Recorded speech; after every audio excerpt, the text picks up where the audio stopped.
ఓం శ్రీ మహాగణాధిపతయ నమః, శ్రీ మహాసరస్వత్యై నమః, శ్రీపాదవల్లభ నృసింహ సరస్వతి శ్రీ గురుదేవ దత్తాత్రేయాయ నమః. త్వమస్మిన్ కార్యనిర్యోగే ప్రమాణం హరిసత్తమ, హనుమన్యత్నమాస్తాయ దుఃఖక్షేకరో భవ. బుద్ధిర్బలం యశోధైర్యం నిర్భయత్వమరోగత, అజాడ్యం వాక్పటుత్వం చ హనుమత్ స్మరణాద్ భవేత్. మర్కటేశ మహోత్సాహ సర్వశోక నివారక, శత్రున్ సంహార మాం రక్ష శ్రియం దాపయ భోరే. 99 టీవీ మన భక్తి టీవీ ఛానల్కి శుభోదయం, నమస్కారం. నేటి పంచాంగం అనగా డిసెంబర్ 8వ తేదీ 2024 సంవత్సరం ఆదివారం. స్వస్తి శ్రీ చాంద్రమాన క్రోధినామ సంవత్సర దక్షిణాయనం హేమంత ఋతువు, మార్గశిర మాసం, శుక్లపక్షం, తిథి సప్తమి.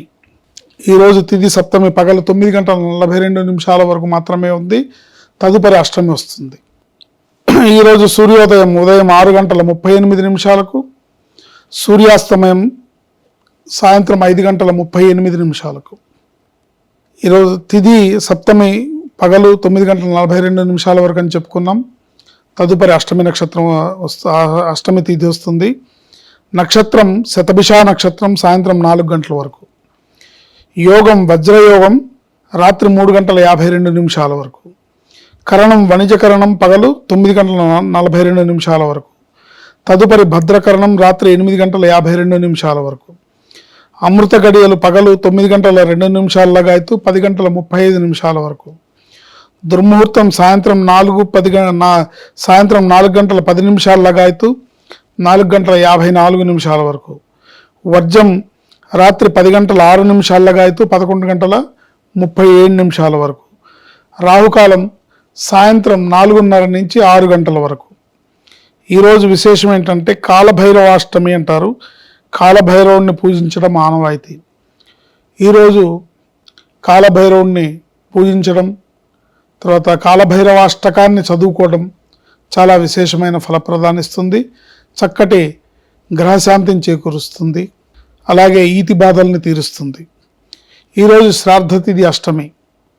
మార్గశిర మాస శుక్లపక్ష అష్టమి రోజు గతించిన పెద్దలకి శ్రాద్ధతిథిని నిర్వర్తించడం ఆనవాయితీ. మీ కుటుంబంలో ఎవరైనా మార్గశిర మాస శుక్లపక్ష అష్టమి రోజు గతించిన పెద్దలుంటే వారికి శ్రాద్ధకర్మ నిర్వర్తించడం ద్వారా మనం పితృదేవత అనుగ్రహాన్ని పొందగలుగుతాం. తద్వారా వంశాభివృద్ధికి దోహదపడిన వాళ్ళం అవుతాం. ఈరోజు పఠించాల్సిన మంత్రం నమఃశివాయ సాంబాయ శాంతాయ పరమాత్మనే. నమఃశివాయ సాంబాయ శాంతాయ పరమాత్మనే. నమఃశివాయ సాంబాయ శాంతాయ పరమాత్మనే. ఈ మంత్రాన్ని జపించడం ద్వారా చక్కటి అనుకూలమైన ఆనందకరమైన రోజుని మీరు పొందగలుగుతారు. ఇంకో విషయం ఏంటంటే ముఖ్యమైన కార్యక్రమాలు, మీటింగ్స్, అగ్రిమెంట్ల మీద సంతకాలు, చెక్కుల మీద సంతకాలు ఇత్యాది కార్యక్రమాలన్నీ కూడా రాహుకాలము, దుర్ముహూర్తము, వర్జము ఈ 3 సమయాల్లో చేయకుండా ఉండటం ఉత్తమమైన ఫలితాలను ప్రసాదిస్తుంది. మరోసారి మంత్రం నమఃశివాయ సాంబాయ శాంతాయ పరమాత్మనే. ఈరోజు మరో విశేషం ఏంటంటే భానుసప్తమి అని కూడా అంటారు. ఎందుకంటే సప్తమి ఆదివారం కలిసి వస్తే చాలా విశేషమైన రోజు.